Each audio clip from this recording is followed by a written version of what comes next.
চল বন্ধু, আমরা 3 দিনের লেগে কোন জায়গাতে যাই ঘুরে আহি। আচ্ছা ঠিক আছে মামা, তাহলে চল আমরা কক্সবাজারতে ঘুরে। আর ওই যে শান্ত তো আছে, তো শান্তরে জিগা যাইবো নি? আরে মামা, ওরে নেওয়া যেত না। ওরে জিগাইলে কইবো এই সমস্যা এই সমস্যা, টাকার সমস্যা, ফ্যামিলির সমস্যা। তারতে ভালো আমরা দুইজনই যাই। বেটা ও তারপর আমগো বন্ধু না, একটু জিগাই কি সমস্যা। কি রে শান্ত, তোর কি সমস্যা বন্ধু, একটু কত?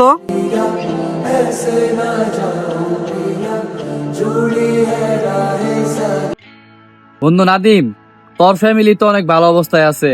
তোর বাবার টেকা আছে, ব্যবসা আছে, সবকিছুই আছে। আর বন্ধু ফরাদ, তোরও তো ফ্যামিলির অবস্থা অনেক ভালো।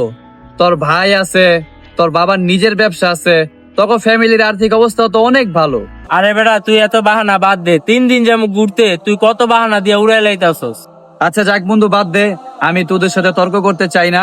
আমার ভিসা আইসা পড়ছে, আমি কালকে বাইরে চলে যেতেছি। সেটা বলার জন্যই আমি তোদেরকে এখানে ডেকে নিয়ে আসছি। বন্ধু, তোর তো এখনো পড়াশোনাই শেষ হয় নাই, আর এত তাড়াতাড়ি বিদেশ যায় কি করবি? তার থেকে ভালো তুই একটা পার্ট টাইম জব কর পড়াশোনার পাশাপাশি। বন্ধু তুই বিদেশ যে কি করবি? যেই টাকা খরচ করে তুই বিদেশ যাবি, সেই টাকাতে তো দেশেই ভালো কিছু করতে পারবি। তুই এখন বিদেশ যাইস না, তুই দেশে ভালো কিছু